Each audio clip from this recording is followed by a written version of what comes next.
Olá, pessoal, tudo bem? Meu nome é Thiago Brito e estamos aqui para mais um AutusCast, no qual vamos falar sobre os bastidores de gestão. Vamos falar sobre gestão de processos, gestão de pessoas, gestão financeira e planejamento estratégico. Mas o nosso papo hoje vai ser um papo de empresário para empresário, um papo prático, sem nada acadêmico, mas sim de resultados. Então é com grande prazer que hoje convidamos nossos amigos e clientes há mais de 15 anos, o Dr. Carlos Alberto Dias Alencar e o Dr. Gustavo Dias. E vamos falar sobre gestão, mas também com ênfase nas atividades de padarias, supermercados e panificação de um modo geral. Então, estamos aqui para apresentar, o breve currículo dos nossos convidados. Carlos Alberto, fundador do Grupo Centerpão, veterinário há muitos anos, possuía uma clínica, um hospital veterinário em Belo Horizonte, recente, fez a venda desse grande empreendimento e há décadas empreende no mercado de panificação. E também possui outros vários negócios, como energia solar, entre outros. E estamos aqui também com o sócio-diretor da Centerpão, o Gustavo Dias, que também empreende nessa atividade de panificação, também desenvolve outras atividades também no mercado de energia solar, entre outros negócios. Também com formação em administração e especialização do Dom Cabral e outros negócios de gestão. Também o Carlos Alberto tem muitas formações também na parte de gestão e também nas atividades, no qual nós vamos trabalhar aqui. Então, esse aqui é um podcast que nós vamos falar muito de prática, de gestão, de empresário para empresário, e que eu acredito que vão trazer grandes resultados, grandes insights para todos nós. Então, pessoal, obrigado pelo convite, obrigado por estar aqui conosco. Com certeza vai nos trazer grandes ensinamentos, grandes trocas de informações aqui. Então, vamos lá. Carlos Alberto, pode se apresentar, falar um pouquinho da sua experiência, depois passar uma palavra para o Gustavo. Como o Thiago já adiantou aqui, eu nasci em Montes Claros, sou de uma família de 12 filhos, meu pai morava em fazenda, e eu fui para Belo Horizonte em 74 estudar veterinária com o intuito de voltar para Montes Claros e trabalhar em fazenda, e por uma oportunidade acabei ficando em Belo Horizonte, trabalhando na parte de pequenos animais, quando isso era muito pouco valorizado, em 77, quando eu me formei. Permaneci nesse hospital, como um dos sócios e diretor-presidente durante quase 50 anos. Transformamos esse hospital na maior rede de hospital veterinário de Minas Gerais e referência no Brasil. E em novembro, a gente fez a transferência do controle societário desse hospital para o maior grupo de hospital veterinário do mundo, que tem mais de 1.500 hospitais no mundo, nos Estados Unidos, Canadá, Reino Unido, Japão, e para a gente foi um orgulho muito grande, com dor no coração, mas fizemos essa transferência. Morando em Belo Horizonte, sempre com a vontade de retornar a Montes Claros. Em 94, criamos aqui a primeira unidade da Centerpão, para ter alguma fonte de renda aqui e voltar para Montes Claros. E aí, no decorrer da nossa conversa, eu vou contar um pouco mais a história da Centerpão e falar mais um pouco da minha vida profissional, Acabei não voltando para Montes Claros, não vou voltar mais, vou continuar em Belo Horizonte, mas sempre com o pé aqui na parte das empresas, na parte das amizades, na parte da família e tudo. Ótimo. Não, Gustavo? Bom, primeiro, parabenizar a Thiago aí pela iniciativa. Eu acho que trazer empresários e empreendedores para a mesa, para a conversa, eu acho que é de fundamental importância para a gente também fomentar o conhecimento no aspecto da gestão. Então, parabéns pela iniciativa. Acho que é importante a gente ressaltar e agradecer pelo convite. Bom, sou o Gustavo, na verdade sou sobrinho do Carlos, já trabalho aí na Centerpão já há pelo menos 15 anos, sou da segunda geração, meu pai um dos sócios proprietários, irmão do Carlos, onde iniciamos a nossa trajetória. Você já comentou, tenho uma formação na área de administração, tenho alguma experiência também na distribuição do varejo, e temos também alguns outros investimentos, né, na área pecuária, temos aí também na parte da energia solar. Espero que seja um bate-papo proveitoso e que a gente consiga agregar para o pessoal que está assistindo. Com certeza, né? Como é que se diz? Nunca pode deixar todos os ovos na mesma cesta, né? Temos que diversificar os negócios. E vocês dois são a representação viva disso, né? Então vamos lá. Nós vamos por alguns blocos, né, de algumas informações. A primeira, nós vamos falar sobre trajetória e gestão. Então, a primeira pergunta é direcionada ao Carlos. Desde os anos 90, que você vem conciliando, né? Vinha conciliando essa questão do hospital veterinário, a clínica, e também o negócio da Centerpão, né, que iniciou, como você disse, em 94. E aí, a pergunta, o que fez acreditar que podia dar conta de negócios tão distintos, né, e tão desafiadores, cada um no seu momento? O desafio inicial era montar alguma coisa em Montes Claros que começasse a funcionar e eu viria dar sequência a esse trabalho, né? Claro que, para isso, eu precisaria trazer pessoas junto comigo que iriam agregar, tá?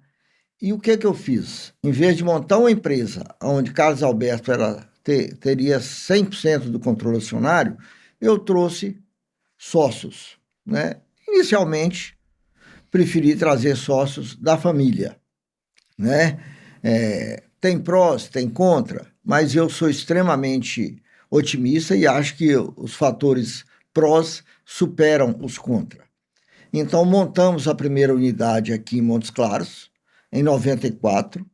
Eu trouxe o Ricardo, que morava na fazenda e tinha até uma carreira política em Coração de Jesus, ele era vereador em Coração de Jesus, para tocar o negócio junto comigo, com outro sócio, entendeu? E desde o início, eu fiz muita questão de separar muito bem as coisas. Negócio, vida privada, né? Vida particular é vida particular. Então, ter realmente uma gestão profissional, né?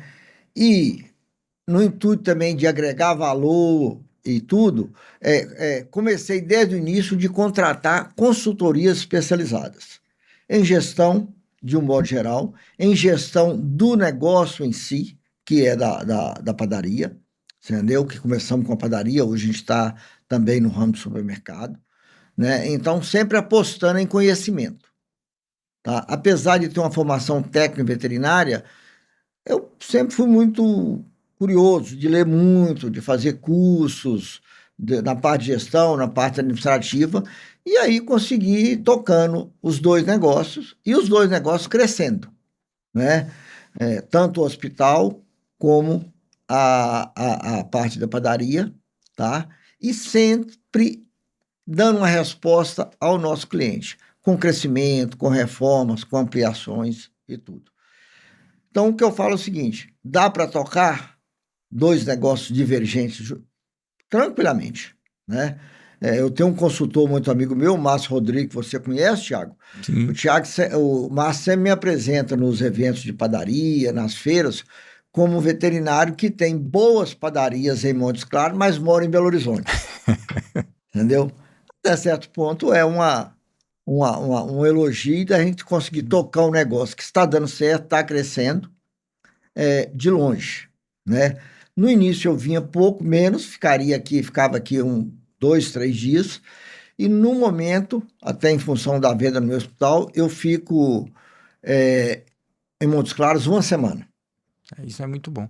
Então, só complementando, um dos segredos é ter a informação técnica de gestão especializada, contratar boas consultorias, né? E, de fato, dedicar e acompanhar. E igual você falou desde o início, que a gente vai colocar muito aqui, né, Gustavo? A questão do foco no cliente. Então, tendo a informação técnica especializada e tendo foco no cliente, entendendo suas necessidades, a expectativa é sempre que o negócio, o empreendimento prospere, né? Porque você vai estar dando ouvido ao negócio, vamos assim dizer. Seria isso, né? Com certeza, Thiago. Isso mesmo. Isso Não, mesmo. e é só interessante colocar, Thiago, porque o pessoal geralmente pergunta como que morando fora, e mesmo assim o negócio ele tem dado tão certo, e eu até ressalto pro pessoal que talvez seja esse um dos grandes segredos.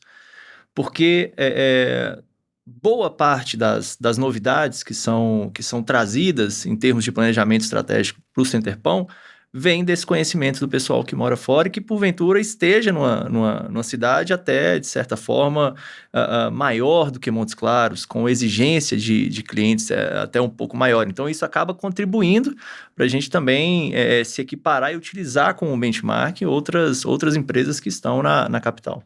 Isso é vivência, né? E Carlos tem muito essa questão da interação, né? De escutar, e eu falo a questão da humildade e que a gente sempre esteja aberto para a mudança e para o novo, né? E Carlos e você tem muito isso, né? Porque quando o empresário prospera, alguns às vezes têm uma tendência de achar, tô bom, tá bacana, eu sou o cara, e às vezes fecha, né, para novidade. E é algo que não aconteceu, né? No caso da Centerpão de vocês. Aproveitando também aí, Tiago, sua fala, e a do Gustavo também,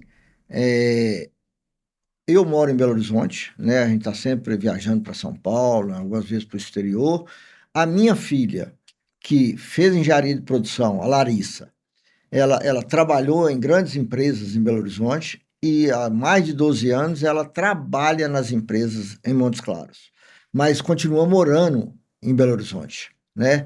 Ela vinha com muito mais frequência, depois da pandemia, com o advento aí da tecnologia, as reuniões online, o acompanhamento online, hoje ela vem menos, mas ela constantemente também vem a Belo Horizonte, acompanha a operação e também, como eu, tem esse olhar de estar sempre buscando alguma evolução, de alguma novidade e trazendo para Com isso, certeza, isso é né? muito, muito positivo. Uma outra pergunta seria direcionada ao Gustavo, que você hoje é diretor e sócio da Centerpão, né? E eu gostaria que você nos falasse, considerando que você já está na segunda geração, né? Que com certeza tem as particularidades da segunda geração, questão de buscas, né, de informações e abertura para algumas novas tendências. E aí eu te pergunto, né, quais as mudanças você pode dizer que você contribuiu principalmente para a Centerpão com novo enfoque ou novo direcionamento? Não, bacana. O processo, né, Thiago, de transição de gerações na empresa, eu comento que ele é sempre muito desafiador, né? E em boa parte das organizações, elas não têm esse privilégio de passar da primeira para a segunda.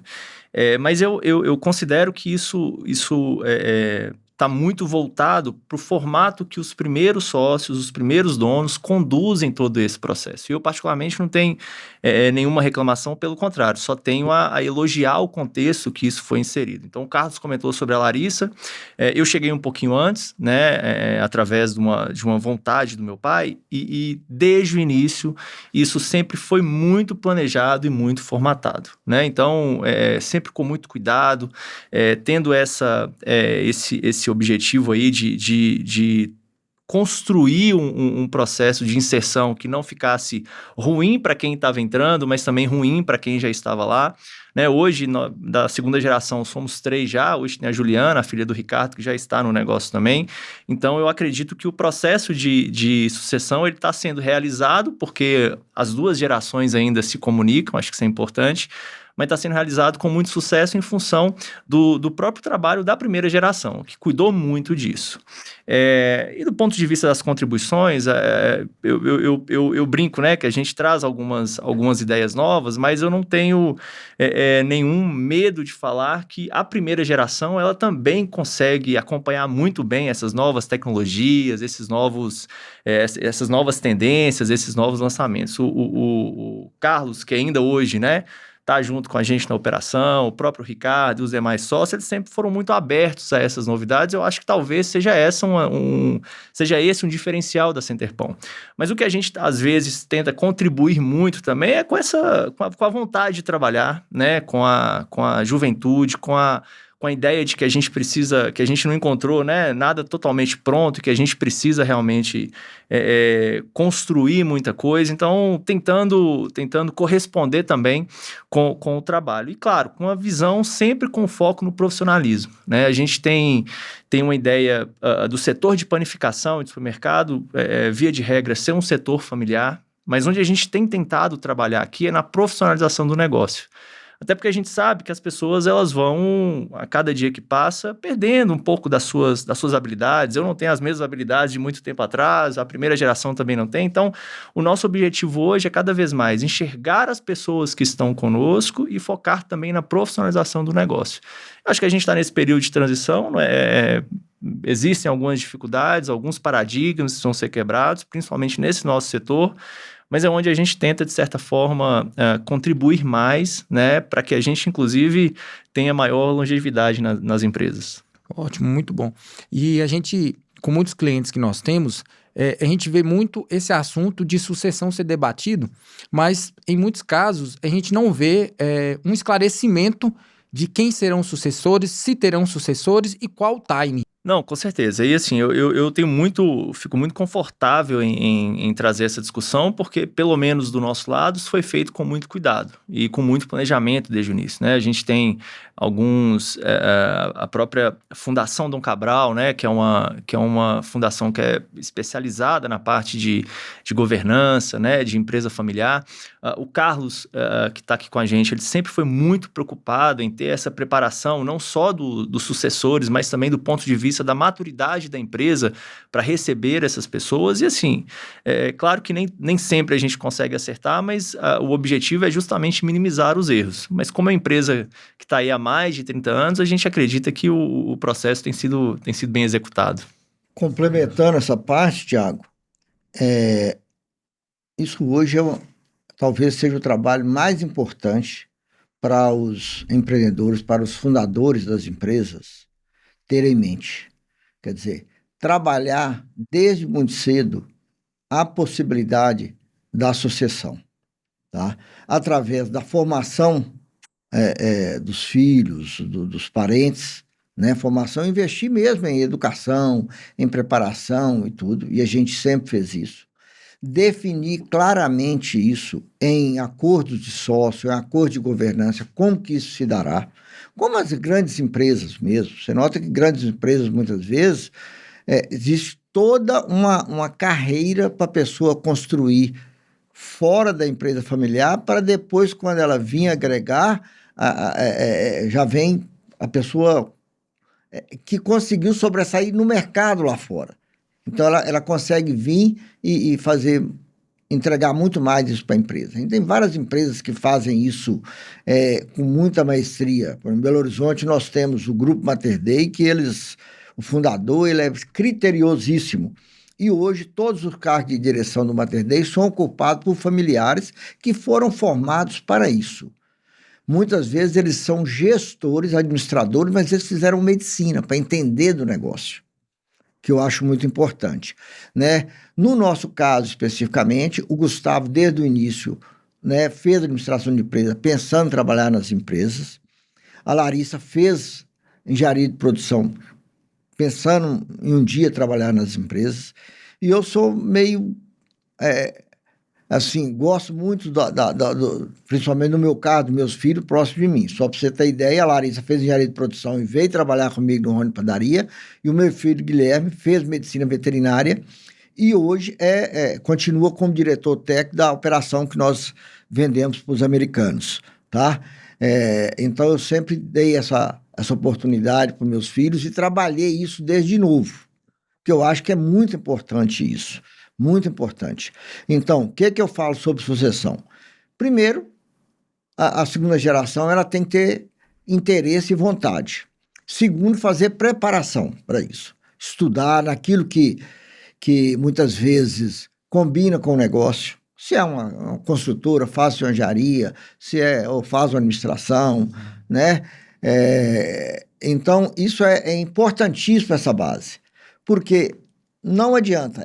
na última hora, querer fazer uma sucessão sem preparo, sem a pessoa ter interesse por aquilo, né? E aquele ponto, Carlos, só te interrompendo rapidamente, que muitas das vezes os pais em casa falam mal do negócio. Chega cansado, não, mas essa padaria é muito ruim, isso tem que dar muito trabalho, não dá dinheiro e desgasta. E aí, se você pensa num longo prazo e fazer uma sucessão, como que vai, né, essa criança virar um jovem, um adulto, vai querer tocar o negócio? Então tem que ter muito cuidado nessas falas, né? Ô, Tiago, isso é importantíssimo, porque muitas vezes o filho fala assim, eu não quero essa vida para mim. Eu conheço, por exemplo, eu tenho uma prima que é referência em odontologia em Belo Horizonte. Ela chegou a montar um consultório ao lado dela para a filha. A filha não quis, porque disse que não queria a vida da mãe dela, que a mãe trabalhava muito. Quer dizer, tem que dosar isso. Eu sempre trabalhei muito, sempre me julgo um pai de família exemplar, estive presente em tudo, tá? E outra coisa, gostar do que faz. Eu sempre gosto do que faz. Sempre gosto do que eu faço. Tá? Seja a parte da veterinária, seja a parte da padaria, e assim, me tornei assim, hoje a gente faz umas discussões, tivemos mais cedo uma discussão sobre tributário, né? Exato. Com um contador de Belo Horizonte, e você vê que eu, assim, dentro da minha preparação, eu dou lá minhas opiniões, entendeu? Que é justamente essa preparação. Quer dizer, o Gustavo fez uma especialização de gestão e finanças na Dom Cabral. Larissa fez uma especialização também na Dom Cabral, além do curso da faculdade. Eu, com Guilherme e Larissa, nós fizemos um programa na Dom Cabral que durou 3 anos. Chama-se PDA. Aconselho quase todos os empresários que têm famílias empresárias que fizessem um programa desse. Programa de Desenvolvimento de Acionista. É barato? É caro? Ô, gente, conhecimento não tem preço. É investimento, né? É investimento. Você não pode ver isso nunca como uma despesa, ver como investimento. Com certeza. Então, isso é o que eu posso falar da minha experiência em trabalhar com sucessão. Definir claramente os parâmetros, as pessoas ter aptidão para aquilo e fazer a formação. E assim, de modo geral, tudo que vocês falaram a respeito desse assunto, o ponto é profissionalismo, visão de longo prazo e preparação, né? Então, profissionalizar, enxergar o processo, né? Preparar e monitorar, né? Todos esses pontos, né? Então, partindo para outro ponto, finalizando esse bloco de trajetória e gestão, uma pergunta fundamental o que fez a Centerpão se tornar relevante e se manter e ser referência ao longo desses 30 anos? Aí pode ficar à vontade, qualquer um de vocês dois aí. O Carlos pode falar bem dessa parte. Eu acredito que foi sempre procurando evolução, procurando crescimento, investir muito em pessoas, né? Toda empresa, ela depende muito de pessoas. Então, sempre investir muito em pessoas, treinamento, qualificação, entendeu? Dar uma resposta em termos de demanda do seu cliente, né? E a gente fala assim, de uma forma um pouco de brincadeira, que quem não crescer diminui, porque o mercado cresce. Com certeza. Então, está sempre com essa preocupação, né? Eu gostaria de ter crescido muito mais, mas a gente é um pouco conservador. Mas isso é extremamente importante. Você está conseguindo responder, dando uma satisfação para o seu cliente, tentando cada dia mais atender o anseio do seu cliente em termos de compra, se é prestação de serviço, em termos de prestação de serviço, como você é um exemplo, entendeu? E sempre procurando melhorar. Aquilo que você falou. Se achar que está bom, não precisa crescer, mas não, está bom demais. Aí sim, a empresa ela tende a regredir e até desaparecer.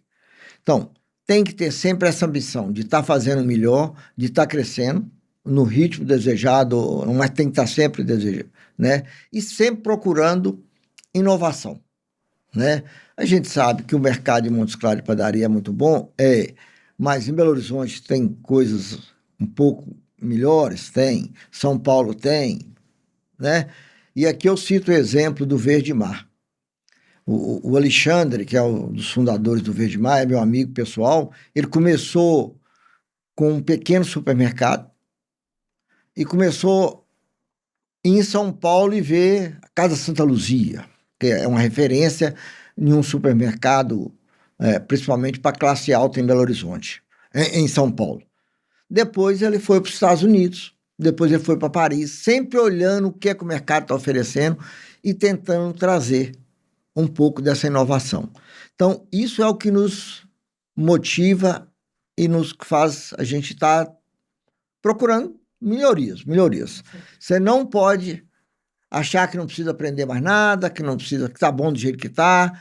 Isso é um pecado grande para qualquer profissão, para qualquer mercado, para qualquer negócio. Então, vamos dizer assim, o segredo é o reinvestimento, a inovação e a gestão. E foco no cliente, né? Foco no cliente sempre, né? Quer complementar aí, Gustavo, um pouco? Não, eu acho que é importante também a gente colocar que durante toda essa trajetória, alguns valores eles foram, durante o tempo todo, inegociáveis, né? Então, a gente até tive a oportunidade de colocar isso em outro podcast, junto com o Ricardo, mas a gente tem uma particularidade de ter uma proximidade grande com o nosso cliente. Então, mesmo que as lojas elas cresçam, virem supermercados, é natural que você esteja no dia a dia e o cliente saiba seu nome. E o cliente crie com você até uma certa relação pessoal. Isso porque é normal, né? Você ter ali o cliente indo todos os dias na padaria. Então, é um hábito de consumo que ele é quase diário. Então, o cliente acaba criando também uma certa confiança. E nós nunca deixamos de escutar o cliente. Então, tanto em casos de elogios, quanto de reclamações, e até mesmo dando algum tipo de feedback, o cliente sempre teve esse canal aberto, sempre teve esse contato diretamente com os donos. Isso até hoje acontece. Eu acho que é um dos pontos que gera também confiança, mas gera também uma certa fidelidade por parte do próprio cliente. Então, quando você tem alguns valores que são inegociáveis e você tem um foco total no cliente a fim de respondê-lo de maneira muito rápida, é mais fácil da coisa dar certo. Com certeza. Só um adendozinho, Thiago, complementando aqui. Desde a primeira padaria que a gente abriu, o Ricardo tem por prática ficar na porta da padaria, principalmente ali no final da tarde e tudo. Antes ele fumava, então ele ficava na porta da padaria fumando um cigarrinho. Graças a Deus superou, né? Superou o cigarro, ele ainda está sempre, né, desde a loja menor, com as reformas, ele gosta de estar sempre ali na porta da padaria, cumprimentando, principalmente naquele horário de movimento, né, de 17 a 19 horas. Então, o Ricardo faz isso muito bem, e que a gente acha que isso é uma coisa que... Com certeza. Que é importante, você estar ali próximo do seu cliente, ouvindo seu cliente, cumprimentando seu cliente, agradecendo seu cliente, porque não existe outra razão de ser de qualquer empresa se não é você buscar satisfação no seu cliente. Ele que, como diz, que está ali sustentando o seu negócio. Com certeza, eu acredito que para o cliente ele saber que tem uma pessoa próxima, que ele tem acesso, caso necessário, para tirar dúvidas, garantias, é fundamental, né? Então vamos lá, gente. Esse bloco Trajetória e Gestão concluído com sucesso. Agora vamos falar sobre dinheiro e capital de giro, importantíssimo. E aí, Guga, essa pergunta para você. Muitos empresários vendem, mas não têm dinheiro no caixa. Por que isso acontece? Tiago, eu acredito que isso vai muito em relação à gestão do negócio, né? E é importante aí você fazer algumas reflexões, né? Principalmente em relação a entender, né, que existe algumas diferenças entre faturamento, existem diferenças também em resultado, né? Hoje com a internet isso está muito difundido, mas é normal. Você tem empresários que não conseguem diferenciar o que é um determinado faturamento versus o que é o resultado final. E eu acho que vai muito dessa falta de conhecimento que as pessoas têm. E aí eu acho que é onde entra o papel do próprio contador, da empresa que faz essa assessoria, para trazer um pouco mais de informação e suprir essa carência que muitas vezes os empresários têm. A gente sabe que nem todos os empresários tiveram uma determinada formação acadêmica em relação a isso, mas é natural o pessoal enxergar somente o que fatura, mas desconsiderar todo o escopo de custos, de CMV, de gasto com o pessoal, de impostos que são inerentes ao negócio como um todo, e acabam fazendo essa confusão. Então, eu até... É tema de discussões que nós temos com o Carlos, com o restante da diretoria, com a Larissa, da importância do caixa da empresa. Então, e eu acho que essa é uma característica da Centerpão. O Carlos trouxe que nós temos um perfil um pouco mais conservador, mas muito em função disso, muito em função de valorizar muito o caixa, depender menos do capital de terceiros. Exato. E, claro, você ter uma determinada segurança ali para quando você precisar fazer um investimento, ou porventura, quando acontecer alguma situação específica, como a pandemia, que realmente impactou o nosso negócio, a gente ter ali uma certa segurança para continuar tocando o negócio sem se preocupar muito. Muito bom. É porque a gente observa que na gestão nós temos o regime de competência e o regime de caixa. A demonstração de resultado, que é contábil, ela é competência. Então, ela dá uma visão macro. Mas eu tenho prazo de pagamento. Então, o resultado da DRE não é o resultado em caixa. Então, a decisão tem que ser norteada pelo caixa. E ao longo do tempo, acompanhando com vocês, a gente vê que o próprio gerencial nosso é caixa, né? A decisão nossa é tomada no caixa. E vocês entendem que de ter adotado a gestão, o resultado gerencial no caixa foi um grande diferencial e fez a gente sempre traçar algo na realidade com o pés no chão? Ô, Thiago, extremamente importante esse ponto que você colocou. Né? Como o Gustavo falou, a gente é sempre um conservador. Claro que desde a primeira empresa nós usamos recursos do Banco do Nordeste, que tem um incentivo fiscal aí, para montar a primeira empresa. Sempre tomamos algum empréstimo para fazer isso, mas eu costumo falar o seguinte, eu adoro dever tendo dinheiro já para pagar. Entendeu? Então a gente...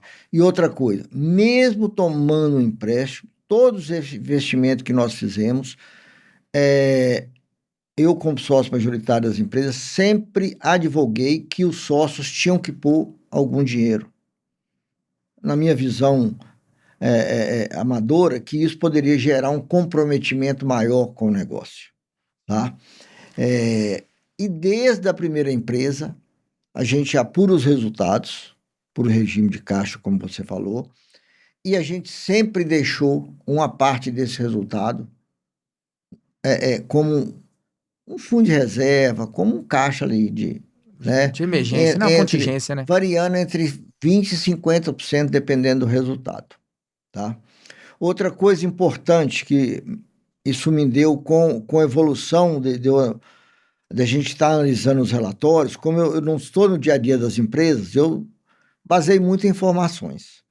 Então, eu recebi o relatório e a gente olhava lá, faturamento, impostos, despesas, custo de mercadorias que você compra para vender, para processar, de matéria-prima, e no final, né, tinha lá o resultado, né?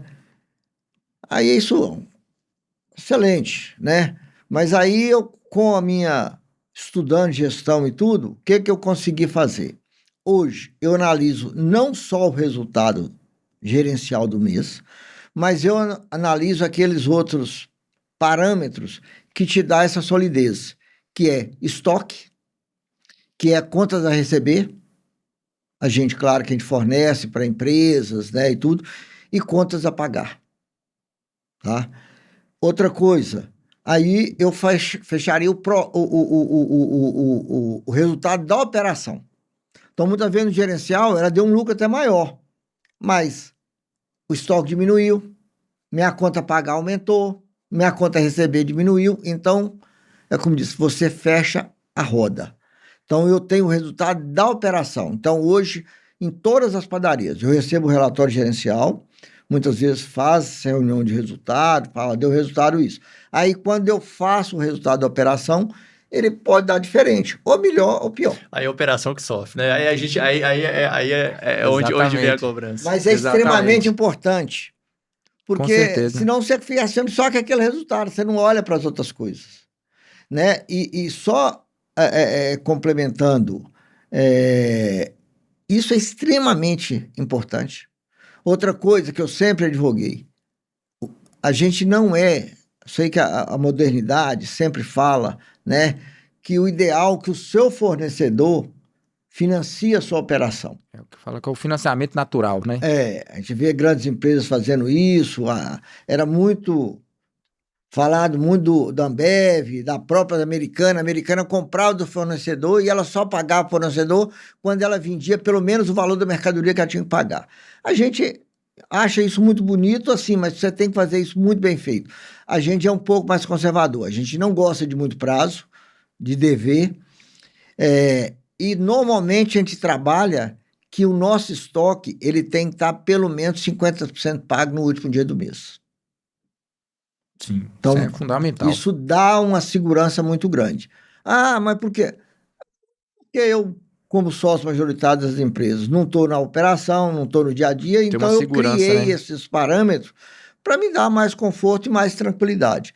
Que eu, pelo menos, acredito que até agora tem funcionado bem e consigo vender essa ideia, principalmente agora para a Larissa e para Gustavo, que Sim. vem nos sucedendo. Então, isso é ótimo. Então, colocando aqui os pontos principais nesse último debate aí, sobre essa questão da gestão, que a gente observa aqui, o segredo é olhar o resultado financeiro, caixa, mas também olhar o reflexo do patrimônio. O que está acrescentando reflexo no estoque, em clientes e contas a pagar. Nunca a gente pode olhar indicadores isolados. Não posso olhar só o resultado e não olhar patrimônio. Então, é a questão macro, né? E uma questão também que eu coloco aqui, que grandes erros que a gente vê de muitos empresários, que eu estou com um problema financeiro, aí ele foca só no financeiro. Então, ou seja, tá faltando dinheiro em caixa, o que ele faz? Vai lá e pega um empréstimo. Mas o problema não é somente financeiro, é um problema de operação, é um problema de produção, é desperdício, tá comprando mal. Então, quando você foca só financeiro, você vai ter expectativas para resolver só financeiro, mas não foca na origem. E eu sempre coloco, todo problema financeiro, a origem é a operação. Então, isso que você corroborou, Carlos, é super importante. Essa visão macro. Resultado, caixa, mas também reflexo, patrimônio. Certinho? Certinho. Sintetizei bem aí? Com certeza.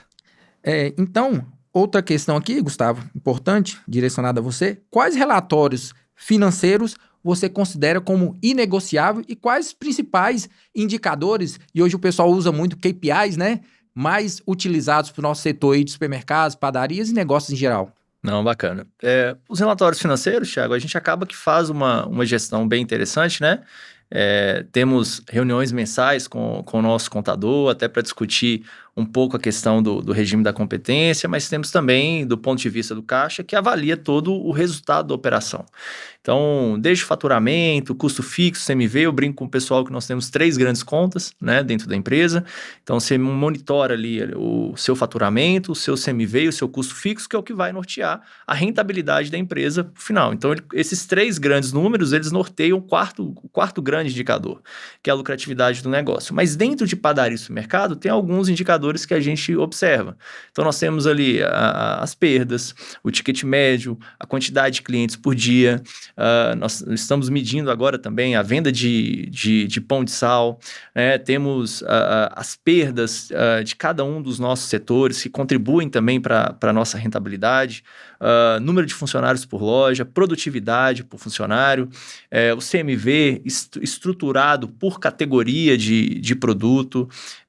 Nós estamos agora também ajustando algumas informações para a gente entender o contexto geral relacionados à posição de estoque, contas a pagar, contas a receber, para a gente ter um retrato fiel realmente de toda a operação. E eu acho que esse é um desenvolvimento que a gente vem trazendo, porque é um pouco um contrassenso entre, geralmente, o que se encontra em empresas familiares para o que é na realidade. Então, até contextualizando o que a gente trouxe, focado na profissionalização, é trazer um máximo de informação para quem está também na parte da sociedade. Então, hoje a gente que está na segunda geração sente uma necessidade muito grande de trazer as informações cada vez mais precisas para aqueles que são sócios do negócio e também dependem da operação como um todo.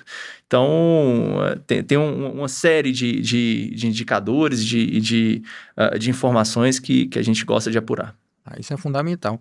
E eu sempre coloco que para tomar as decisões na empresa e para dar andamento na empresa, a gestão, eu faço sempre uma analogia à questão de dirigir um veículo ou um piloto de avião. Se você não tem os instrumentos para medir, né, nível de combustível, localização, velocidade, como você vai conseguir, né, acelerar quando necessário, ter cautela se você não tem os indicadores, né? Então, infelizmente, a gente vê muitos empresários operando, né, suas empresas sem o painel de instrumento. Então, às vezes, dá uma sorte de, né, fazer uma boa ultrapassagem, mas em muitas situações está correndo grande risco de um eminente acidente, porque está chegando em uma curva, mas talvez não tenha essa curva mapeada, né? Então, é muito importante fazer essa analogia dos indicadores para a tomada de gestão do dia a dia. E foge um pouco também do feeling, né? Que apesar de ser importante, é algo que a gente traz também muito para discussão na formação dos gerentes, que quem não mede não gerencia. Então, se você não tiver ali as informações para tomada de decisão, e aqui eu trouxe os indicadores de operação de loja, mas quando você explode isso para o restante da operação, você tem uma série de outros indicadores em cada setor.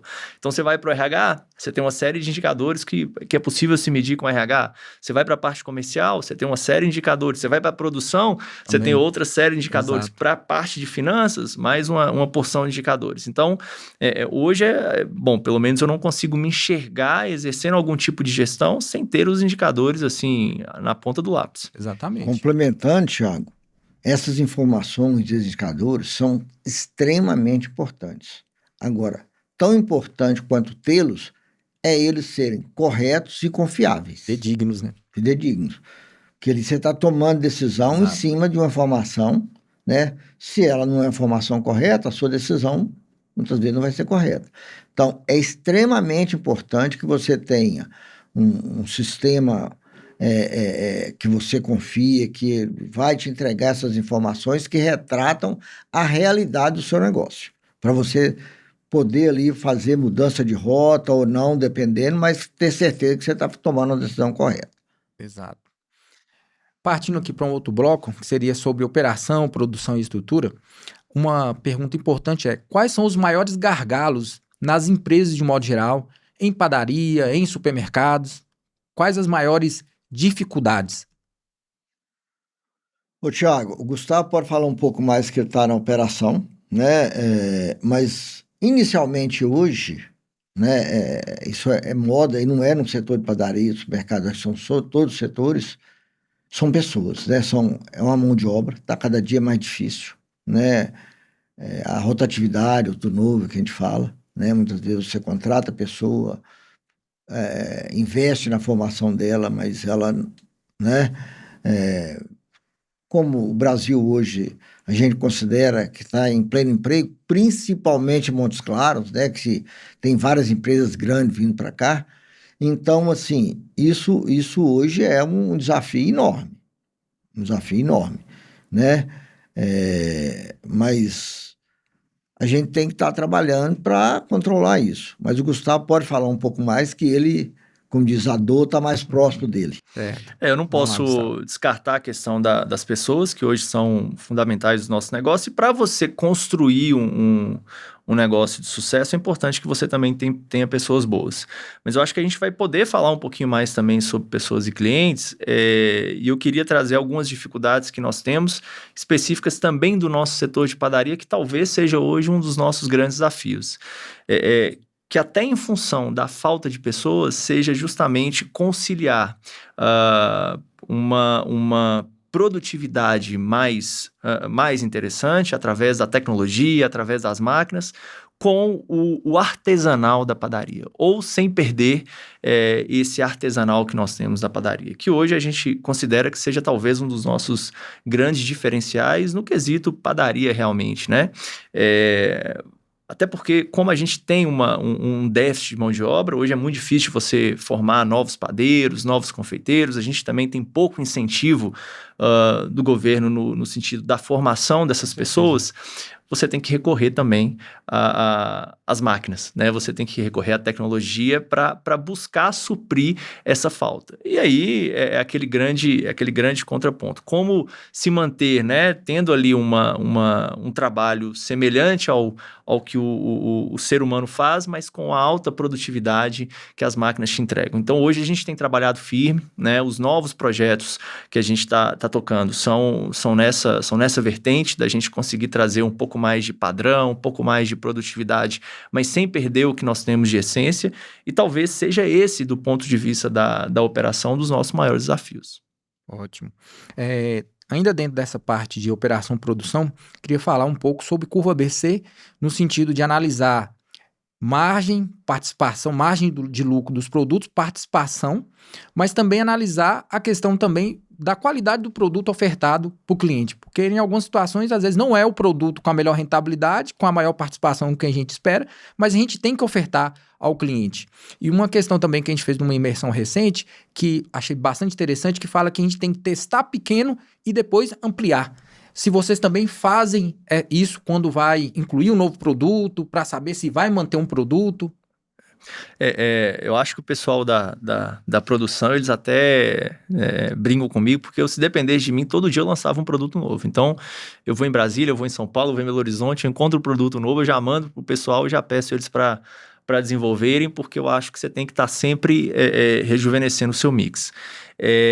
Mas a análise, Thiago, da sua curva ABC é de fundamental importância. Eu trouxe mais cedo que a gente tem alguns valores que são inegociáveis e um desses valores é a qualidade.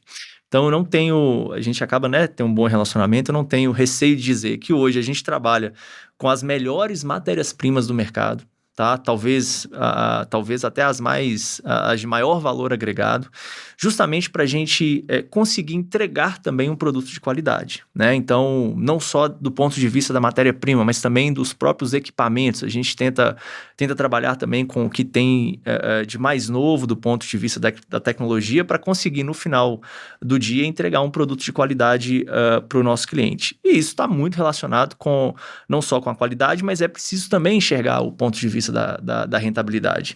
A gente discute muito sobre isso e isso fica mais evidente quando vai ser analisado a questão do supermercado, a importância dos produtos fabricados no nosso negócio, né?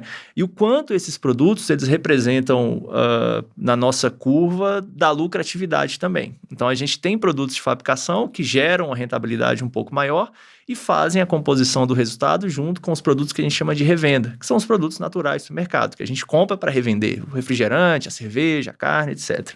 Então, a análise, né? Você me perguntou dos relatórios, eu até não coloquei, mas assim, praticamente todos os dias a gente tem ali a curva ABC dos produtos mais vendidos, até para monitorar quais são aqueles que ranqueiam bem ou não. Por vezes, a gente vai ter ali alguma rentabilidade diferente, e é importante ter esse monitoramento, mas é diário essa observação. Muito bom. Complementando um pouco essa palavra aí do Gustavo, Thiago, a gente tem hoje, principalmente na loja maior, a gente tem quase que mini empresas dentro dela. A gente estuda o resultado de cada setor separadamente, tá?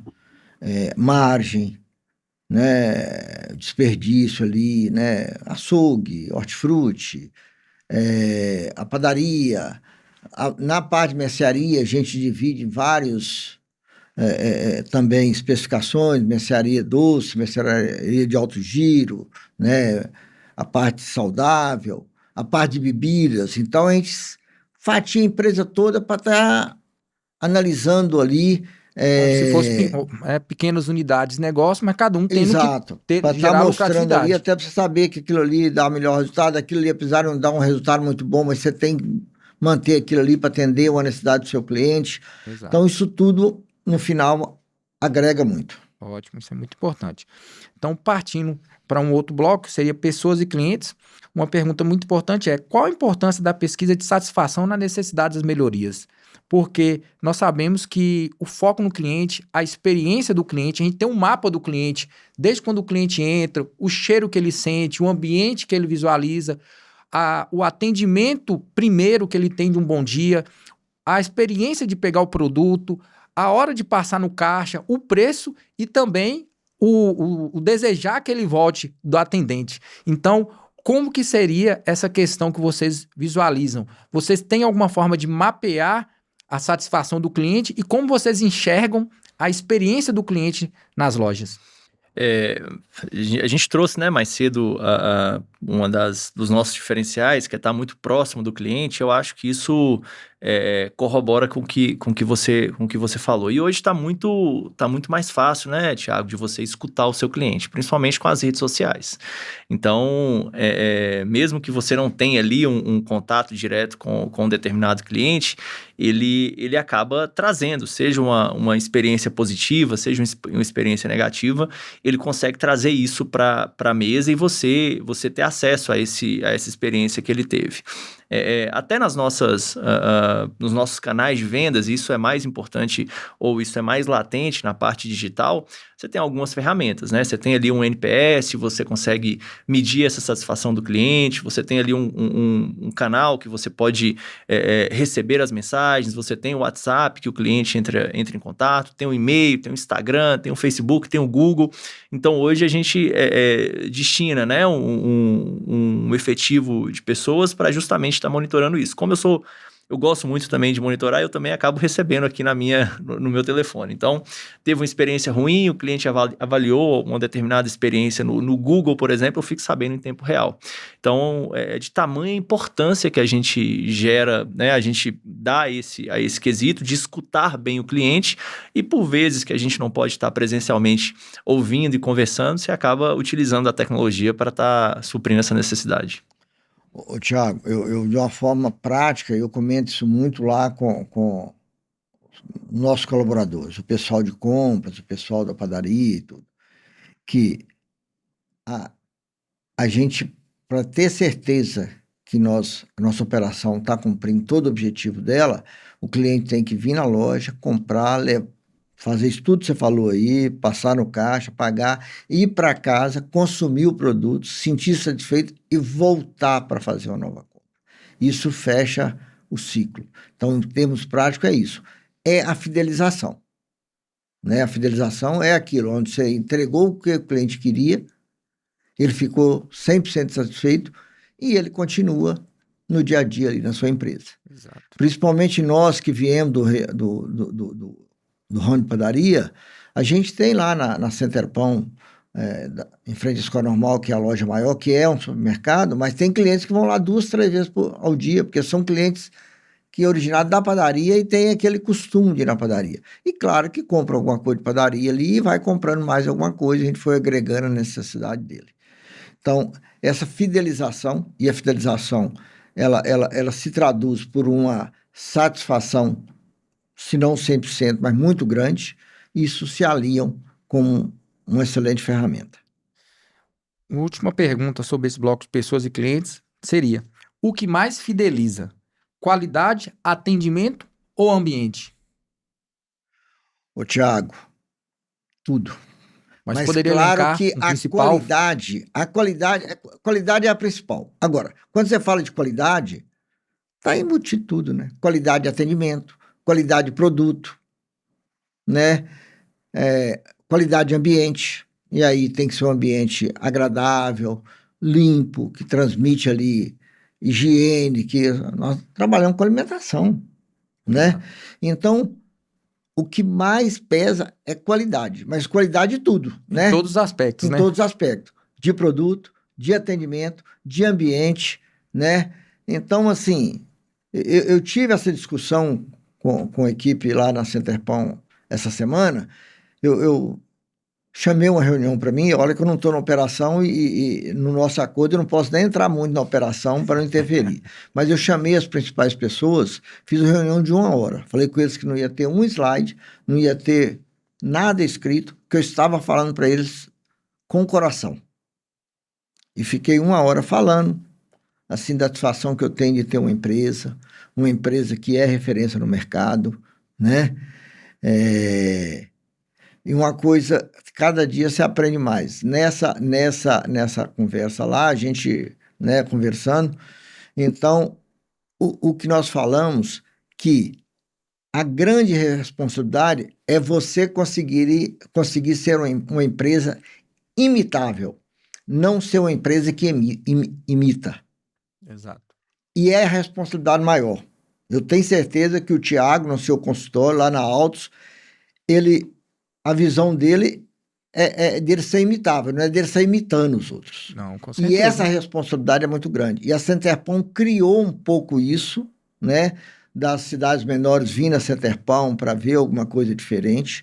E eu transmitindo isso para os meus colaboradores, o quanto isso é importante. O quanto a nossa responsabilidade tem aumentado da gente continuar sendo uma empresa imitável. Porque ser uma empresa imitável, há 30 anos atrás, quando nós abrimos a Centerpão, era uma coisa. Você não tinha mídia social, a informação era muito restrita. Mas hoje, a informação ela está aí para todo mundo.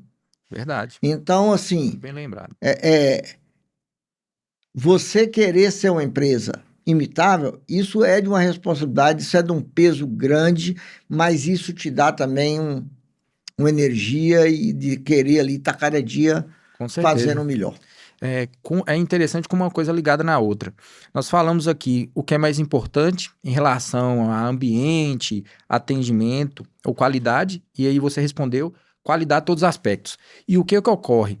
A qualidade, ela vem muito de uma coisa que você colocou muito importante. A qualidade vem muito da questão da transmissão dos valores da empresa, né? A questão da cultura da empresa. Qual que é a cultura da empresa? Quais os valores? Quais as políticas? Quais as práticas? Porque quando você tem uma cultura forte, bem definida, vai nortear a condução, né, a forma de levar dos colaboradores, das pessoas, e vai chegar na qualidade, né? Então, uma empresa com a cultura forte, ela vai implicar nisso. Tiago, complementando isso que você falou, a Centerpão ela foi focada muito em serviço, em atendimento, em fazer alguma transformação do produto. Porque é o que eu falo assim, comprar um produto e vender, qualquer um pode fazer. Né? Vai na indústria, compra um produto, põe sua marca, põe ali na prateleira e vende. A Centerpão hoje, ela trabalha muito com valor agregado. Ela quer agregar naqueles produtos atendimento. Você entendeu? Uma prestação de serviço, uma comodidade para o cliente. Quando a gente tem o melhor pão, você entendeu? A gente tem um hortifruti, aí você caminha por ter um hortifruti processado. Então, você está agregando valor ao produto. E o cliente hoje, ele tem interesse dessa comodidade, né? Então, assim, o cara vai comprar aqui, um exemplo básico, uma abóbora inteira. Tem que descascar, tem que tirar semente, tem que picar. A correria das pessoas hoje, a gente entrega essa abóbora praticamente no ponto dele colocar ali na panela. E outra coisa, caminhar para entregar o produto já pronto, né? Que ele leva para casa, na hora lá ele só tem que tirar, colocar lá num forno de micro-ondas, descongelar e comer. Exatamente. Então, isso é fundamental. Isso é a tradição nossa, é isso que a gente cada dia vai valorizar mais e quer ter um foco maior.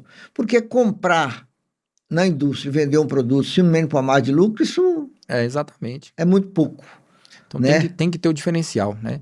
E complementando essa questão toda que a gente conversou, essa questão da cultura da empresa e o desafio quando vai passando as gerações, às vezes alguns valores iniciais vão se perdendo. Então é importante que as novas gerações coloquem, e em algumas empresas, né, Gustavo, você é um grande estuda muito, a gente vê que tem algumas empresas que contratam pessoas para ser o replicador da cultura. Então traz um funcionário antigo que conhece todos os pontos e ele fica replicando a cultura para os novos colaboradores para não se perder.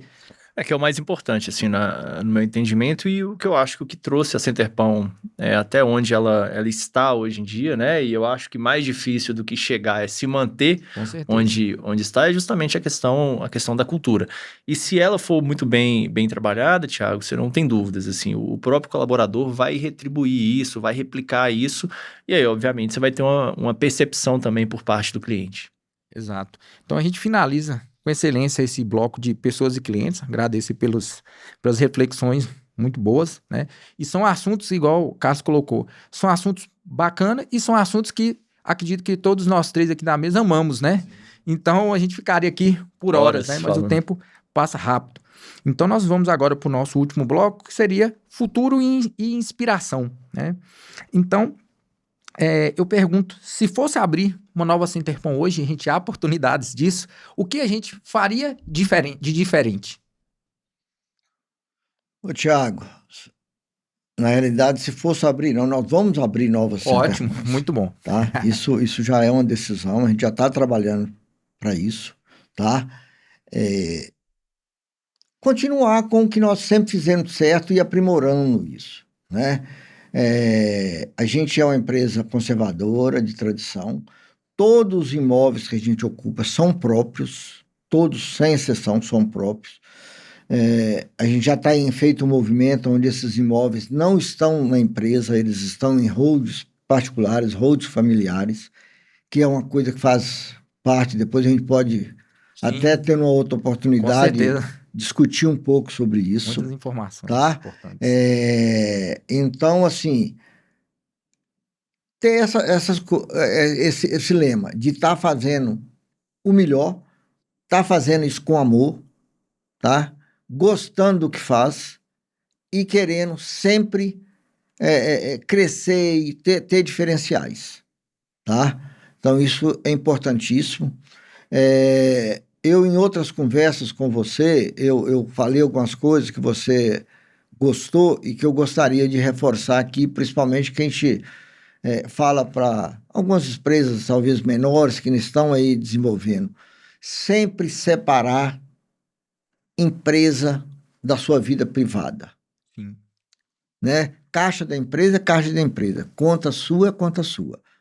Né? Então, separar. Nunca está pagando uma conta particular com caixa da empresa. Isso de forma... Principalmente, isso não deve ser feito de forma nenhuma. Nem quando a empresa é só sua e da sua mulher e do seu filho. Independente, né? Independente disso. Quando tem sócio, então, você tem que ser muito mais radical nisso. É só uma... Né? Com certeza. Outra coisa que a Centerpon fez desde o início e nunca deixou de fazer, e é um valor inegociável para ela.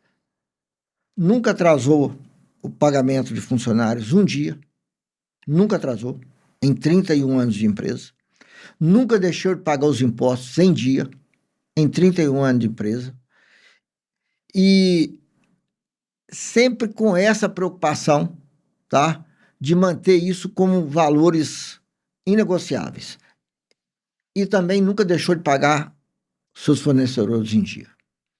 Se a gente teve algum probleminha de não pagar em dia, algum atraso, até algum protesto, foi muito mais por uma falha operacional do que por falta de recurso para honrar aquele compromisso. Sem sombra de dúvidas. Você já tem aí, em vivência com o nosso grupo, pelo menos metade da sua vida profissional. Tem, e 15 anos estamos juntos. Você pode avalizar isso, porque passa pelas suas mãos, folha de pagamento, impostos, fornecedores, você sabe mais do que ninguém a vida da Centerpon. Com certeza. Mas é isso. E uma outra questão que a gente gostaria, partindo já para o final do nosso podcast, qual a maior lição desse tempo, né, da Centerpon, Gustavo? Aí, completando 31 anos, e você também participou aí de grande parte dele, qual a maior lição, vamos dizer assim, até agora que você participou? Thiago, eu acho que assim, o maior ensinamento que a gente tira é justamente a importância disso que o Carlos trouxe. Assim.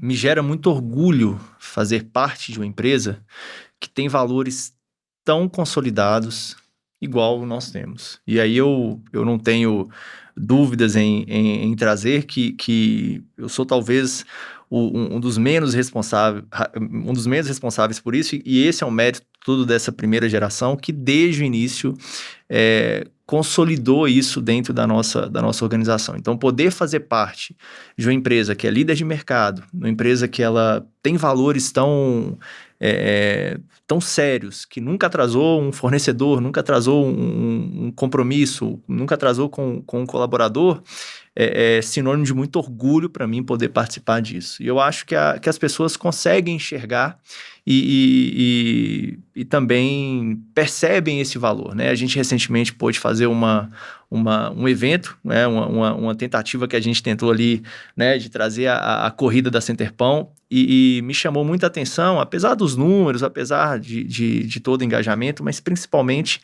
o carinho das pessoas com a marca, né?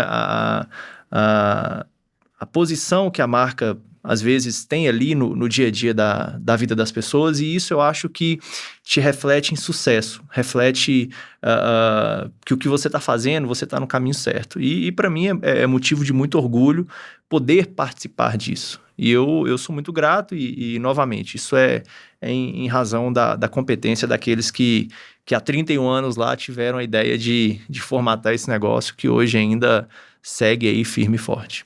Ô, Tiago, aproveitando aí o que o Gustavo falou, e assim, não poderia deixar de mencionar aqui, eu realmente tive a ideia de abrir uma padaria em Montes Claros. Mas a gente não teria conseguido nada se não fosse as pessoas, né?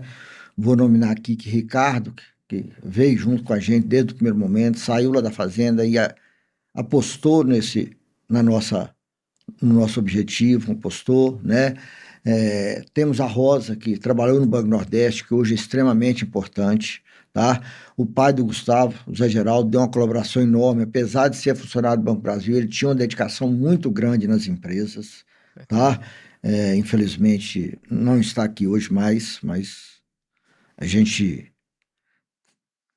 tem todo... Com certeza. Né, uma lembrança do quanto ele foi importante nesse processo. Com certeza. Tá? O Wellington, né, que tocou durante muitos anos uma unidade, o Neto, né, o próprio Renato, que é um sócio muito mais capitalista, mas que tem sua colaboração, participando das reuniões de sócios, participando do conselho, o Vino, a comunidade, tá? E hoje o grande objetivo nosso é realmente a profissionalização, né? Eu, como sou mais inquieto, continuo aí dando suporte na operação, com a participação maior, né? O Neto e o Wellington, hoje eles já estão num conselho, né? O Renato também está no conselho, e eu sonho, sempre tenho um sonho grande, já que a gente tem que sonhar, sonha grande. Com certeza. Né? Com certeza. Então, que a Centerpão, na mão do Gustavo, na mão da Larissa, na mão da Juliana, né, que ela duplique, triplique, seja muito maior, né? E isso eu vou ficar, mesmo se eu não estiver aqui, vou ficar muito feliz de ter, como diz, jogado aquela primeira sementinha no solo. Eu acredito assim que o mais importante de tudo é justamente isso, a gente entender que sozinho a gente não faz nada, e mesmo que a gente fizesse, sozinho também não tem graça. Eu acho que o mais importante é você desenvolver um trabalho em equipe com pessoas e enxergar o legado. Vou chegar. E complementando, eu falei aqui da família, mas quantas pessoas ajudaram a construir essa história da Centerpão? Com certeza. Quantas pessoas que começaram a trabalhar na Centerpão, algumas estão lá até hoje, há 25, 30 anos, e quantas pessoas já se aposentaram trabalhando na Centerpão, e quantas pessoas trabalharam na Centerpão que são empresários de sucesso hoje no Norte de Minas. Muitos. Isso, para mim, é orgulho, Tiago. Tem gente que fica preocupada, fulano tal trabalhou aqui, saiu daqui, montou uma... Isso, para mim, é orgulho. Com certeza. Entendeu? É legado. Então, para mim, é isso mesmo que eu quero multiplicar. Com certeza. E muitos clientes, entendeu? né? Eu costumo falar que no meu dicionário, o diminuir e dividir, ele aparece muito pouco. É sempre somar e multiplicar. Com certeza. Com certeza. Tá? Então, eu tenho muita satisfação de saber que em Montes Claros tem proprietário de padarias, que foi isso, nós que estão aí muito bem. Em Janaúba tem, em outras cidades tem. Então, é isso que nos dá... Tem muitos clientes que são ex-funcionários, né? Com grandes empreendimentos Você que nós conhece, orgulhamos. né? Então, isso para mim é de uma satisfação enorme. Isso é muito bom. Assim como no ramo de veterinária, tem vários hospitais no Brasil de ex-veterinários que trabalharam comigo em Belo Horizonte e de ex-estagiários. Então, isso para mim é valioso Isso que nos demais. enriquece, né? E a gente, né, tem um sinônimo do que seria um legado. Então, a gente chegando ao fim do nosso podcast, o que a gente enxerga muito, diante de todos esses papos que a gente conseguiu fazer num pequeno espaço de tempo, nós falamos de gestão de pessoas, gestão de processos, operação, gestão financeira, né? Falamos de estratégia, né? E a gente fala, por fim, que tudo isso é valorar uma marca, é o brand, né? Porque o brand é esse cuidado que a gente tem com a marca, né? E a marca que é que é imensurável, né? A gente determinar o valor da marca é muito difícil. Mas graças a Deus a gente conseguiu caminhar por todos esses pontos. O tempo foi curto, mas vamos marcar outros podcasts para a gente ter outros papos direcionados, né? Então, pessoal, quero agradecer, né, para quem acompanhou o vídeo até esse momento. Peço para compartilhar, para curtir, para divulgar para outras pessoas do ramo de panificação, de supermercados, mas também para outros empresários, porque aqui nós falamos de pontos importantes para todo empreendedor, né? Agradeço a participação até aqui o momento. Quero agradecer a Carlos Alberto por todos os ensinamentos, né? E ao longo de toda essa nossa relação de trabalho e amizade, por tanto que nos contribui, né? Muito obrigado. Muito obrigado, Guga. Também estamos aí há bastante tempo juntos, também sempre trazendo momentos de reflexões e por compartilhar o tempo seus aqui conosco. E aí passo a palavra para Carlos ou para Gustavo, quem quiser falar primeiro, as últimas considerações e agradecimentos. Ô, Thiago, só de falar que, usando um termo aí mais moderno, estamos juntos É isso aí. e a caminhada, apesar até agora ter sido muito boa, né, e exitosa, que ainda tem muita estrada pela frente Com e certeza. fazendo questão de continuar a nossa caminhada. Com certeza. Muito obrigado, parabéns por você estar nos convidando para participar disso aí. Eu acho que a informação é muito válida, tá? E que a gente continue aí repetindo isso, que eu acho que conhecimento é bom quando você transmite, não adianta ficar só para você. Com certeza, sem sombra de Foi dúvidas. um prazer. Igualmente. Não, só tem que agradecer. Eu acho que o Thiago aí não é essa referência, né, no segmento da contabilidade empresarial à toa, né? Tem sido pioneiro também, agora com esse projeto, agora também do podcast. Eu acho que é enriquecedor. Agradecer novamente o convite. A gente tem uma relação mais do que empresarial, temos uma amizade. Eu acho que é replicando isso aí que a coisa vai realmente ganhando corpo. E não tem dúvida, né? Escuto muito na confraria, no grupo de amigos que a gente tem, que é junto dos bons que a gente fica melhor. Com certeza. Né? Então, acho que é compartilhando isso aqui, é trazendo mais informação e te agradecer e parabenizar pela iniciativa. São poucos que têm essa coragem e precisando a gente está à disposição. Beleza, muito obrigado, gente. Valeu. Então é isso. Até mais e um forte abraço.